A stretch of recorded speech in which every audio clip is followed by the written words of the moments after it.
team talking sports.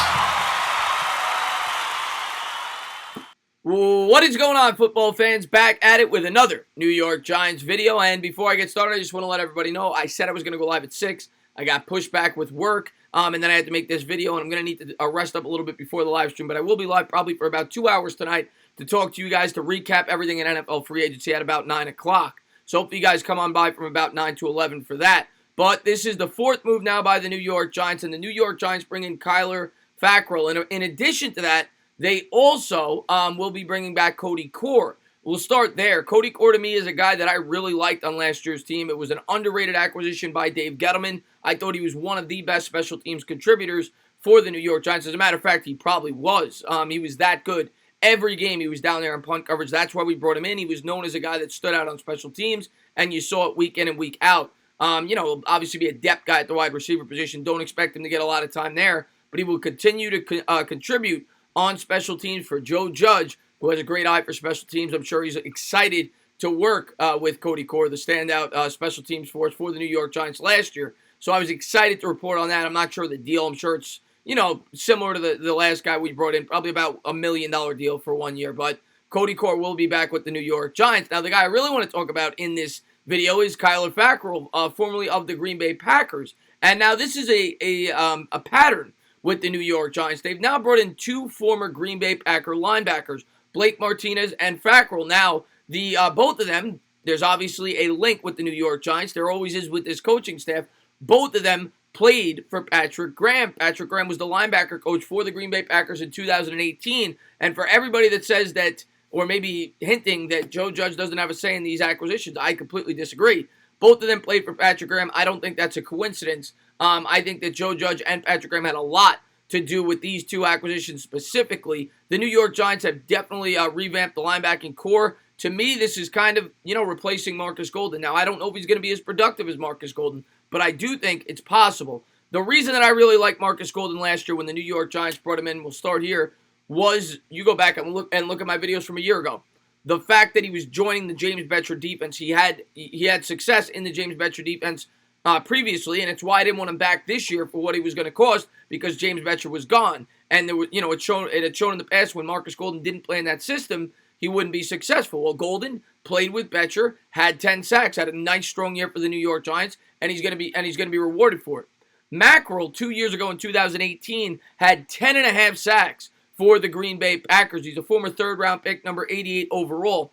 Last year, there was a huge decline in play, and we'll get into his numbers, but the biggest reason for that, he wasn't on the field nearly as much, and maybe the fact that Patrick Graham left had something to do with it as well. One thing I really like about this kid is he is versatile. You go back, you look at his tape, you look at what they said on the night he was drafted at 88th overall. He's a guy that could drop back in coverage, and he could get after the quarterback. He stands at about 6'5", 250, 245, somewhere in there, out of Utah State. But he's certainly a solid pass rusher in the past.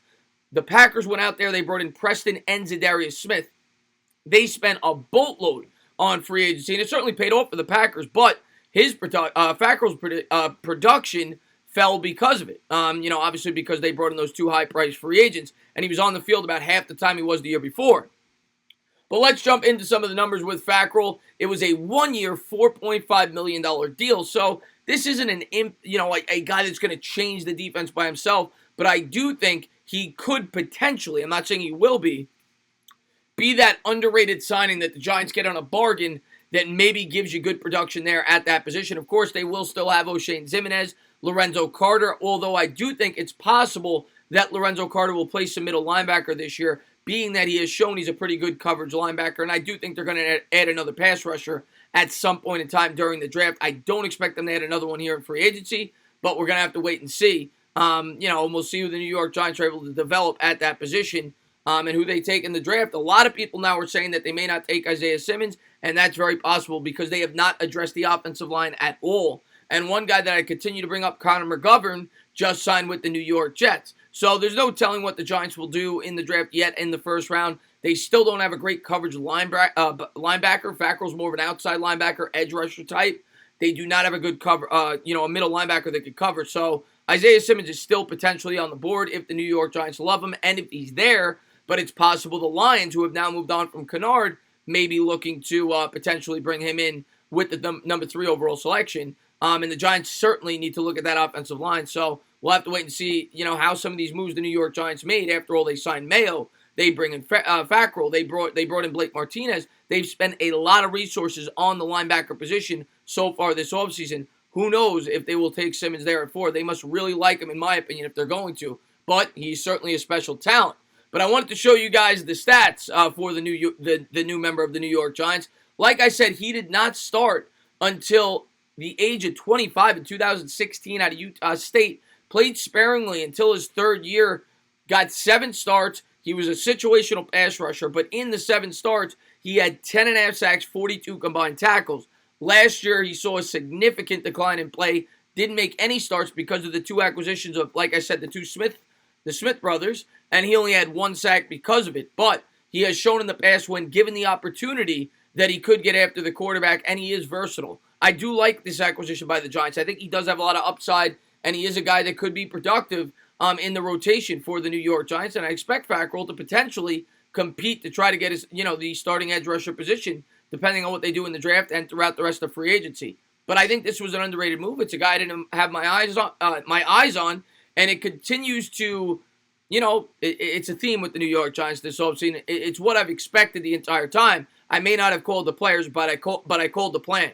I said the New York Giants were going to go out there and bring in cost-effective contracts in terms of years. That's exactly what they did. They signed 2 3-year deals between, Bradbury and Martinez, and now Fackrell on a 1-year deal. So that seems to be the theme with the New York Giants. I don't expect any 4 or 5-year deals. I don't expect any more high-profile signings. We'll have to wait and see.